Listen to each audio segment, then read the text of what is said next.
ماشاء اللہ لا حول ولا قوۃ الا باللہ العلی العظیم۔ اعوذ باللہ من الشیطان الرجیم، بسم اللہ الرحمن الرحیم۔ آج ہم آپ کے سامنے ایک بہت ہی مجرب اور بہت ہی اچھا وظیفہ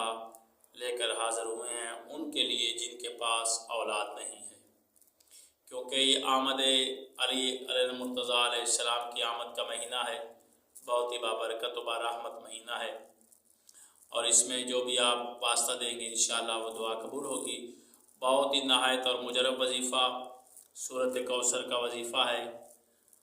اول 7 دفعہ درود، آخر 7 دفعہ درود آپ نے پڑھنا ہے، اور درمیان میں 70 دفعہ سورۃ کوثر کی تلاوت کرنی ہے، اور اس کے بعد رسول خدا صلی اللہ علیہ وآلہ وسلم کا واسطہ دے کر دعا مانگنی ہے کہ اے اللہ مجھے اولاد عطا کر، اور انشاءاللہ تعالی